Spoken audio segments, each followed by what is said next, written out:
The following series of City Cinematheque has been made possible in part by the support of GIO, Government Information Office, Taipei Film Commission, and Taipei Economic and Cultural Office in New York.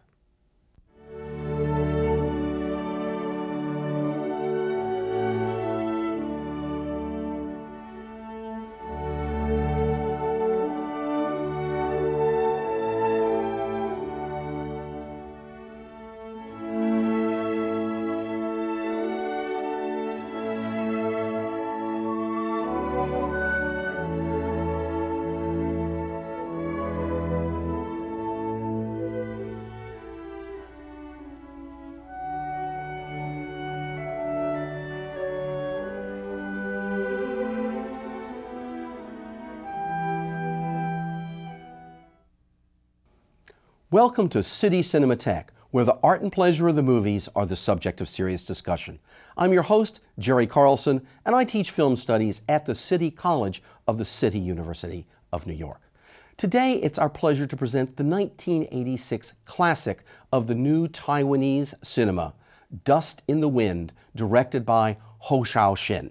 This film is the story of the young people who migrated from the countryside of Taiwan to the rapidly industrializing city of Taipei. After today's screening, it's our special pleasure to have as our guest director Hou. As you'll notice, this is an interview that was filmed in Taipei, not here at City University Television. So now, take this opportunity to enjoy Dust in the Wind and then hear what director Hou has to say about it. Welcome back to City Cinematheque. I hope you've enjoyed this opportunity to see one of the masterpieces of the Taiwanese New Wave from the 1980s, Dust in the Wind. Now, if it doesn't look like we're in our normal studio, that's because we're not. We're actually in Taipei, Taiwan, in the Taipei Film House. And it's our pleasure, our immense pleasure and honor to have with us today on the show Hou Hsiao-hsien, the director of this film and many others. Welcome to City Cinematheque, Hou. Thank you. Let me start with a very simple question, I think, for our audience. Who is Hou Hsiao-hsien when he is making this film? The Taiwanese New Wave has begun. And where does this film fit in your own ideas about telling the story of Taiwan? 这个其实很久了 long time ago. This is actually from a long time ago. A long time ago.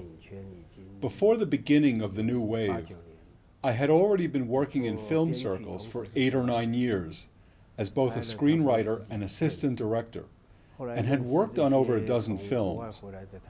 Then I met these Taiwanese directors who had returned from abroad, and they brought back many new ideas, and we got together very often. So beginning in 1980, starting with second episode in our time to The Sandwich Man, this is how our new style began. Now, as for myself, because I've never left Taiwan, and we made these movies fully within the original system of the film industry in Taiwan, you had to go step by step within the system, from assistant director to screenwriter, up to director. You have to wait until you've studied the techniques fully. And we started to meet this new group of people and started to make films about our own experiences of growing up. The story, Dust in the Wind, is basically the personal story of the screenwriter Wu Nianzhen. Wu Nianzhen was doing design and planning for the Central Film Company then. After we had completed a few films, we made this film on his story. All of us were about the same age, with a similar background. It just happened to be that at the time, the Taiwanese economy was beginning to grow quickly, and it was a time when many people were moving from the countryside into the big cities. As we were making our so-called new-style films, we relied upon our own intuition. Once I had the techniques down, I most wanted to make films about my memory, my memories. That's the point. One of the things that strikes, I think, many people when they first see one of your films is the great attention to the detail of the place and the relationship between the people and the place. Specifically, this is achieved through your use of many long takes. We always see people in relationship to the particular environment. Talk to us a little bit about how you came to this way of telling a story. 刚开始其实是为了解决问题。 When I first started 所谓 out, 解决问题 actually, 呢，就是 it was a way of solving 因 problems. 为我并不是 What I 很喜 mean 欢 by solving problems is, well, 职 I 业 don't 演员 like 的意思 professional 并不是说是 actors. 专业演员。 That 就 means 是 I 他们 dislike 以 actors who do 演 acting 戏当作 as an 职业演 occupation. 员。我感 That 觉台湾 means 那 I 时候其实 dislike 蛮多的，但 actors 是 who do acting as an 基本上 occupation. 我并不感觉 I 他们 feel like there are many of those types of 所 actors in 以我 Taiwan, 就在 but I really 我 don't 以 think 前 they can act 当 in a 副 very 导演 natural 跟编 way. 剧的时候， So when I was 我就喜欢用 previously 非 an 演员。 assistant director and 非演 screenwriter, 员的意思就是 I 有时候 preferred 是 to 从 use 工作人员 non-actors. 开始，然后 To 工作 find 人员的朋 non-actors, I 友 would start with 亲 staff 戚小 members, 孩 their 然 friends 后 and 自己的 relatives, 家人 children, 朋友的家 my 人 family 然后你 members, 再认识一些其 friends' 他的人 family members, 你就用他们， and 你 then 感觉 meeting some 非 other 常不 people. 错。 Using them 在 feels 这 more 个过程里 comfortable 面，你 for 会 me. 发现一件事情，就是你在实际拍摄的时候， During this process, you will 镜头 find a 不 few 能太靠近 things. 他们， When you're planning the 他们会害怕。 shooting, the scenes cannot be 会紧张， shot 因为他 too 们不会 close 表 to 演。 them. 然 They'll 后 get 呢， scared, 你不 they'll get 能 nervous, because they don't know how to 用 perform.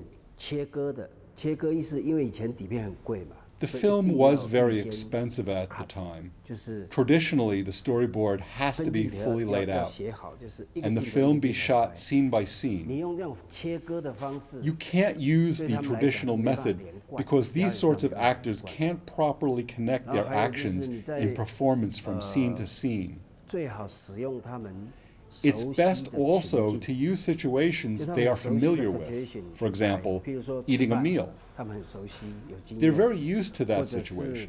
They have 其 experience. 他的， Or others. 慢慢在拍的过程里面，你拍 Slowly in 完 the 了， process of filming, 可能你也 when 会 you've finished a long scene, 想 you 要 might 补一 want 些 to 他 pick 的up close up 什么 close-ups. 之类的。后来 But 发 then you 现他没 find 办法 that 拍， there's no way to 你就 shoot 不 the 管了，就 OK close-ups. 了，OK 了以 So you 后 don't worry 你 about that. 就 It's 用 okay. 这样来使用。当你 Once 这样 it's 使用的 okay, 时候， you 你会 just 发 have to 现一件 use 事 the 情 long 就是 scenes you shot. 它有一种 By using 一 them, 种 you 味道 find that they 一 have a 种情境 particular 的一种 flavor. 味道。 There's a certain kind of 在这里面 interest 你 in 就会 that 发 sort of 现， environment. 呃， You realize that 所 so-called 谓的长 long 镜头， scenes. 其实它要 control 的是这个现实。这 In 个在电 film, 影 you 里面 must 这 be 个 very 时间 clear 是要 about 非 the 常 time 清 of 楚 day in that 早 scene, 上、 whether 中午 it 还是 be 晚上。 morning, noon, 你 or 非常 night. 清楚之后，这些演员 You 才 have to know 才知道 precisely 他 so 是 that your 下班 actors 回 know 来 the 还 time 是中午 background of 回 their 来。 actions, 你不能把房间 be it 当 coming 做一个 home stage， after work 当做一个 or 舞台 coming home to have 当做一 lunch. 个 background 在那边表演，因为这 You 个 can't 缘故 make the room 就 be a 变成 stage. Be a stage, turn it 拍 into 电 a 影非 background 常 for 重要 them 的 to 一个 perform 依 on. 据跟判断。 After a while, 这个依据跟判断 these scenes 久了 become 以 the 后 foundation of 他 your 们人离 film. 开镜头你也不理。 When 有声音 someone 传过 leaves 来 the 你 shot, OK， you 因为 know 他 there's no 跑到 need 房 to 间 follow 去了， them. 你看不到啊。 You can hear their voice from 所以 another room 就这样 and 子，画外 continue 音 holding the shot 也 in 可 this 以 room. 在这种状态之下，就 This 慢 sort of 慢 technique gradually 就形成 became 了我 my 的功 style. 能。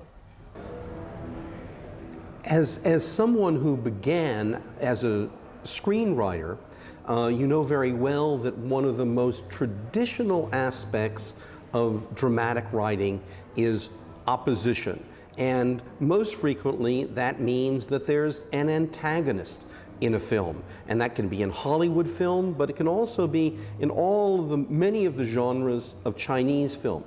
One of the things that's very unusual about Dust in the Wind, but it's part of its, I think its marvelous features as a story, is that there's no antagonist here. There's certainly no villains, but not even individuals who are an opposing force to Wan and Huen. So If there isn't an antagonist, what is there in your story? Why tell the story this way? Well, actually, when I started, starting in 1973, it was in 1973 I began writing screenplays. Often it was my screenplay, and I was also the associate director for the film, both screenwriter and associate director at the same time. You mentioned those oppositions and conflicts in the structure of writing screenplays. That's not my concern. I completely rely on my intuition.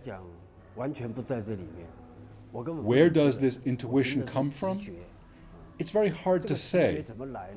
Maybe it's because from a young age I liked the theater, puppet plays, shadow plays, and as a young boy I wasn't well behaved, so I watched tons of movies. No matter what movie it was, if it was in the theater, I would find a way to get in. But I didn't have a goal with it. I was just having fun. In 1973, I had taken a class in film drama at the National Taiwan University of Arts, and I majored in directing. But we didn't study screenwriting. Secondly, there was really no teachers there, to be honest. We basically didn't learn anything. So I felt like, at that time, it was just intuition, really. I often think maybe the influence of novels I was reading was very significant. So my method of narration is different than most filmmakers. At that time, I didn't realize. I would just write it and hand it in to the director. He'd read it with the producer, and they'd get very excited and film it. My first script was a Yuan Dynasty comedy drama, a Yuan Dynasty drama. I wrote it according to a folk story called P Palace. I did some research and then wrote the script. It ended up being very popular, really until now that I slowly came to understand the structure of these scripts. And the West is completely different from us. We've followed a narrative style very based on emotional expression. Just like ancient Chinese songs, they follow a similar emotional narrative style. So if you're asking me why I wrote it in this way at that time, I don't know how to explain it. I can't remember. Every film I had to create from the start with myself. I first visualized the story and then expressed it in words, in the script. Later on, I had partners in making films, and I felt a bit more relaxed then. I wrote out my ideas in words and gave it to them. But this screenplay only functions as a reference. When I am actually on the set, I'll adjust the script according to the situation, the actors I've picked, the location I've chosen. I adjust the original idea according to the current situation. After all these years, I've become very sensitive to my location, to the actors, and I think that has become a characteristic of my work.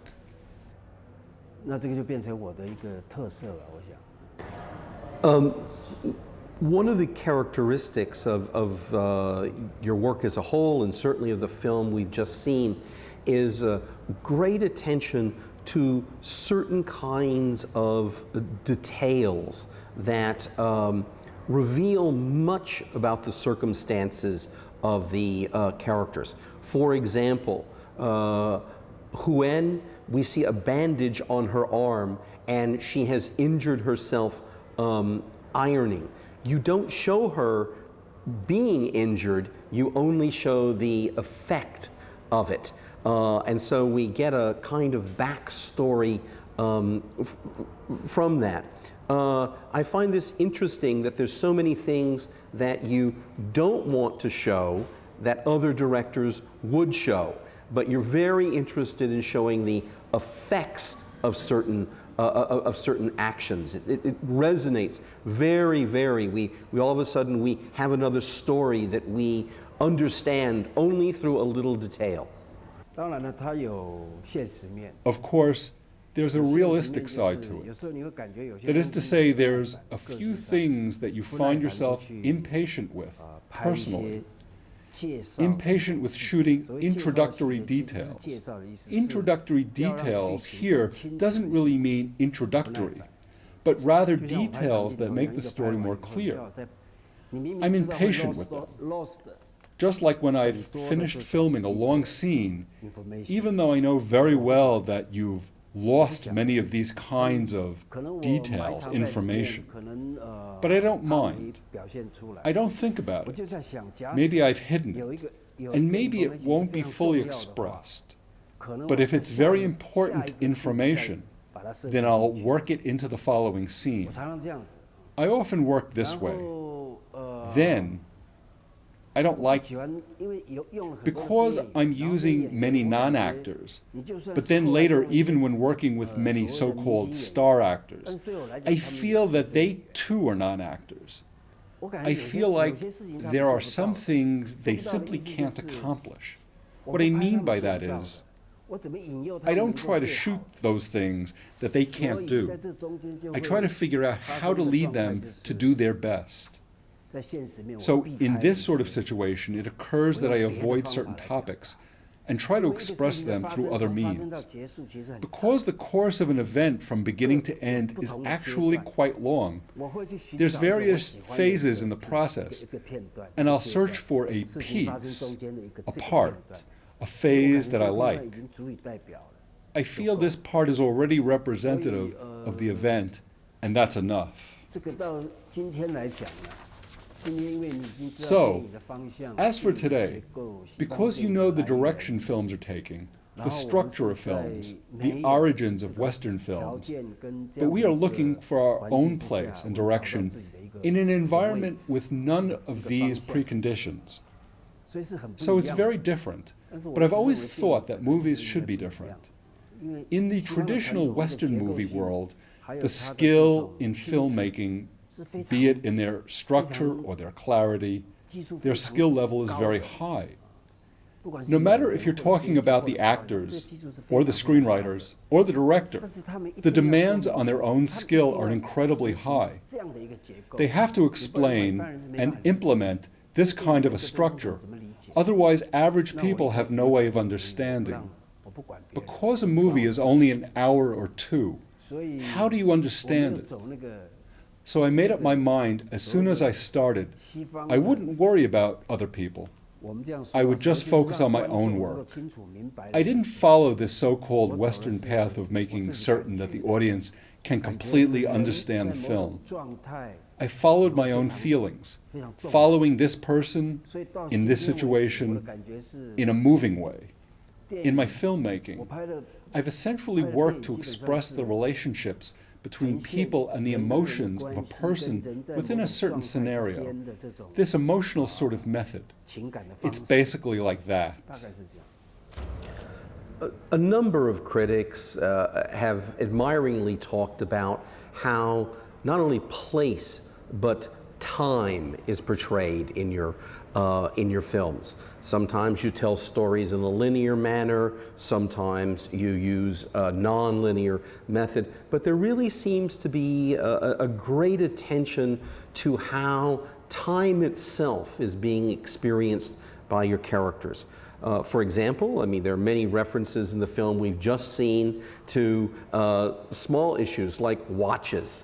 They're very important. There are shots of clocks, and we also have a larger sense of different kinds of time. The time of the city, the time of work in a shop there, the time of the grandfather and his notion of seasons, and this.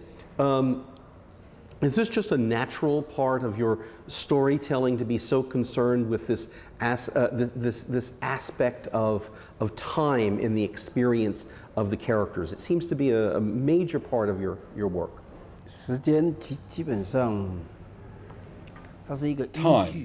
Time is essentially a foundation. This foundation is one of realism.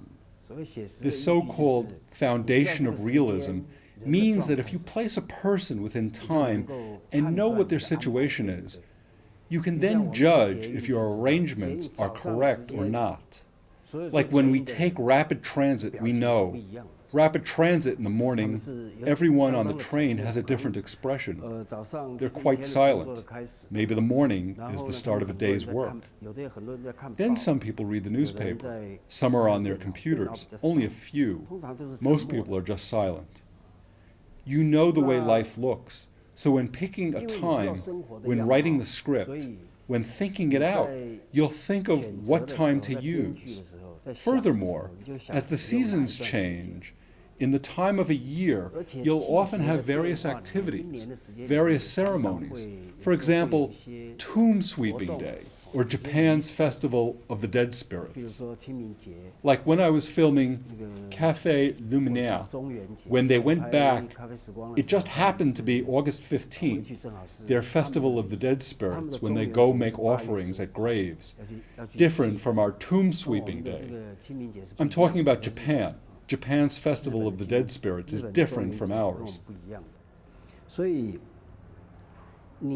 Based on this reality, we can take advantage of these sorts of circumstances in your film and the relationship they have to characters. At least you have a foundation. So I think I'm just captivated by realism. Once you've created a realistic picture, then you can imagine and create based on that realism. I feel like this has been going on for a long time in Western films and drama. They'll forget about realistic writing. It's no longer interesting to them. For me, though, it's extremely interesting. A so-called situational truth is extremely important. But you know this truth doesn't have any truth to it, because every person has his own subjectivity. So it's always our own subjective truth rather than anything objective. So I often feel that your individual situation is like a new lease on life, completely remaking these circumstances. Remaking these circumstances, to me, is a way of approaching things with realism. They have an equal relationship, a similarity. It's not a truth of essence, but it's equal to truth. What I'm talking about is a bit abstract, I know. Actually, I feel like that sort of truth can exist independently, like our experiences in our own minds, or like history. It can exist independently. I've been fascinated with this for a long time.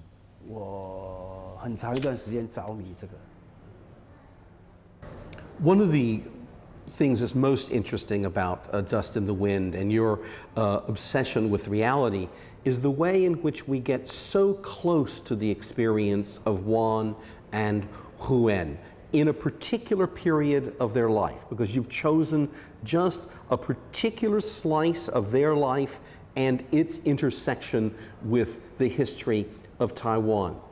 Do you ever think about what happened then to your characters? This film ends at an appropriate moment at the end of Wan's military career, and when he knows that Huen has married another man. The postman. Have you ever thought of what would Wan and Huen be now? As to the film, their life these days, the story really is Wu Nenjian's story.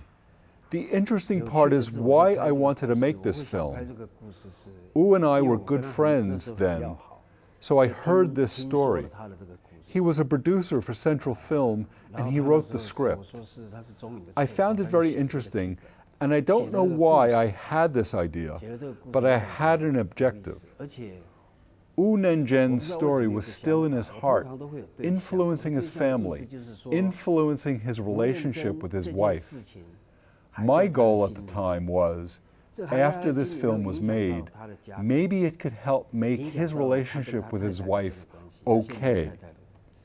This memory was a block between them, and maybe the film could help them pass it, make that block disappear. This is because Wu Nenjian's last name, Wu, is the word for nothing or be without in Chinese.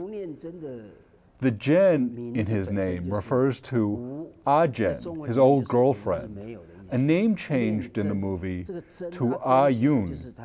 So his pen name, Wu Nanzhen, literally means to be without Ah Zhen, an attempt to free himself from thinking of her anymore. Now you know how serious the issue is. Later, I heard after they watched the movie, he and his wife mellowed. This film helped them distance themselves from what happened in the past.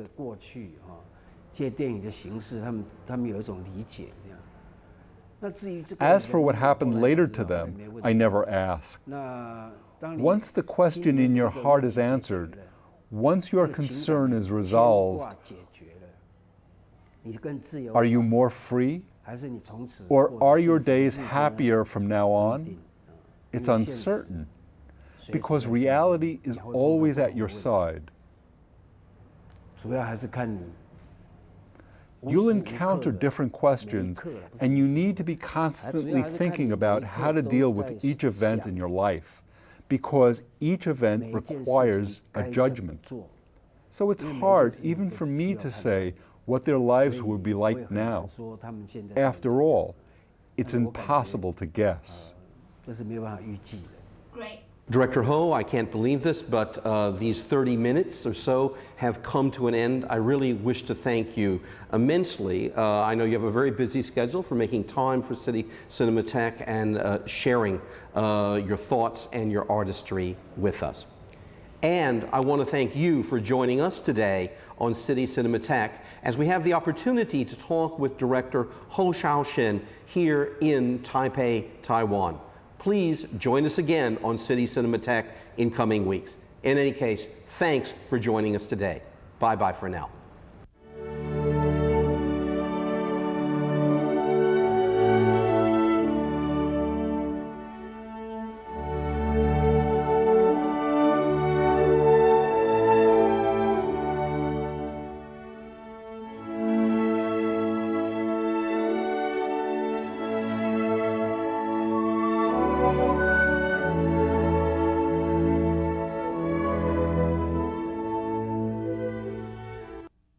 The preceding presentation of City Cinematheque was made possible in part by support from GIO, Government Information Office, Taipei Film Commission, and Taipei Economic and Cultural Office in New York.